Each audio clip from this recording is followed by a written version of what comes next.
Hello everyone, welcome to the channel eBio. Today we will discuss about RAS map pathway, which is a part of cell signaling.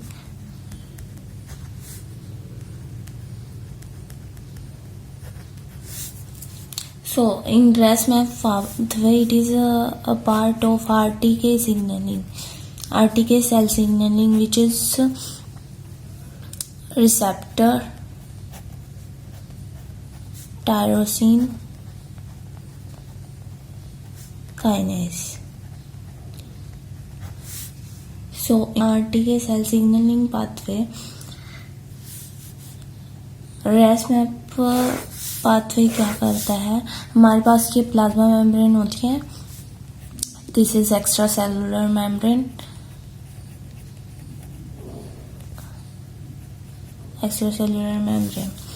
So Ras में pathway कैसे start होता है, ये हमारे पास transmembrane protein present होते हैं. सो कोई भी अगर एनी लिगेंड आएगा जो कि एपिडर्मल ग्रोथ फैक्टर है,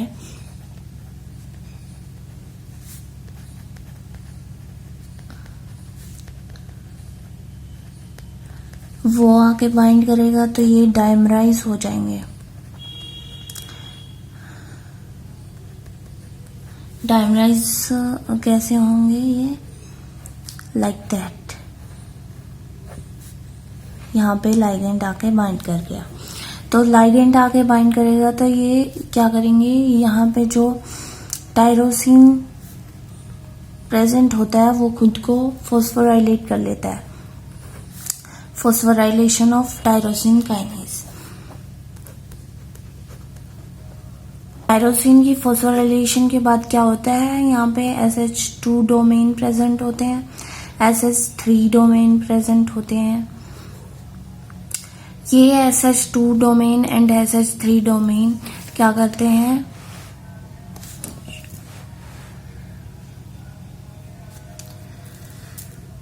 ये हमारे ट्रांसमेम्ब्रेन प्रोटीन जब लाइगेंड आता है, लाइगेंड आगे बाइंड करता है तो डायमराइज हो जाते हैं. डायमराइजेशन के बाद क्या होता है, टायरोसिन जो यहाँ ट्रांसमेम्ब्रेन प्रोटीन पर प्रेजेंट होता है वो खुद को फॉस्फोराइलेट कर देता है. देन इसकी फॉस्फोराइलेशन के बाद क्या होता है, SH2 डोमेन, SH3 डोमेन जो कि प्रेजेंट होते हैं वो SOS से बाइंड करते हैं. SOS क्या है, यहाँ पे सन ऑफ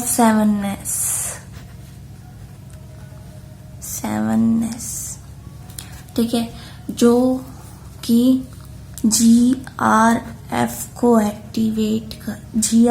एक्टिवेट करते हैं. यहाँ पे GRB क्या है, growth receptor binding protein factor.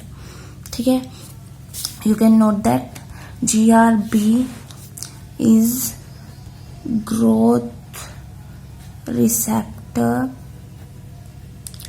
binding protein factor.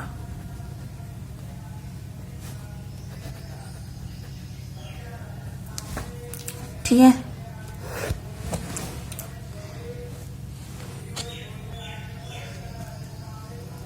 Then हमारे पास क्या होता है, जो SH2 और SH3 डोमेन ने SOS के साथ बाइंड किया था, अब SOS क्या करेगा, SOS जाएगा और बाइंड करेगा RAS के साथ.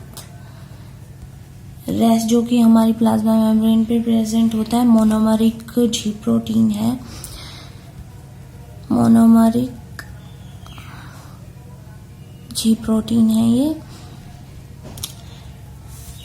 तो RAS के साथ आके बाइंड कर दिया. RAS इस टाइम इनएक्टिवेट फॉर्म में है, तो ये एक्टिवेट कैसे होएगा, यहाँ पे आएगा gap factor. Gap is guanine exchange factor. Factor. तो ये गैप आके क्या करता है, जीटीपी जो इसके साथ बाइंड होती है जीटीपी में कन्वर्ट कर देता है। ये अब एक्टिवेट हो गया, Ras is activated now. Then Ras क्या करेगा, रेफ को एक्टिवेट करेगा। रेस जो कि यहाँ पे हमारे पास जीटीपी के साथ बाइंड है, एक्टिवेट फॉर्म में है, ये जाएगा और एक्टिवेट करेगा रेफ को। देन रेफ क्या करेगा, actually it is phosphorylating it.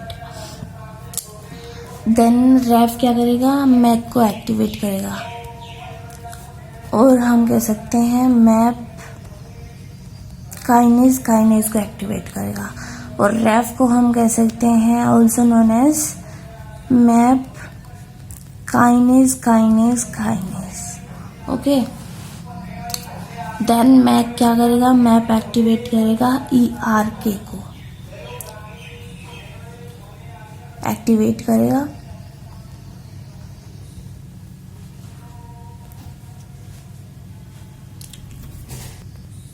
So what is MAP kinase? Kinase means here its full form is mitogen activated protein kinase। ठीक है, यहाँ पे ER क्या है, ERK is extra cellular signal regulated kinase। Okay, now जो हमारे पास ERK activate हुआ है वो क्या करेगा, अब ये न्यूक्लियस में जाएगा, हमारे न्यूक्लियस में जाएगा। न्यूक्लियस में क्या होता है, हमारे पास DNA होता है। यहाँ पे जो हमारे पास ERK एक्टिवेट हुआ है वो क्या करेगा, वो जाएगा न्यूक्लियस में, जहाँ प्रेजेंट होता है हमारा double helix DNA। Double helix DNA पे क्या वर्क करेगा, यहाँ पे प्रेजेंट होते हैं कुछ transcription factor which is force, June and make. ये क्या करते हैं, ये ट्रांसक्रिप्शन फैक्टर वर्क करते हैं। तो ये जाके क्या करेंगे, बाइंड करेंगे mRNA के साथ। यहाँ पे जो mRNA प्रेजेंट होगा वहाँ पे जाके बाइंड करेंगे mRNA के ऊपर, like cyclin and CDK, and they will do the transcription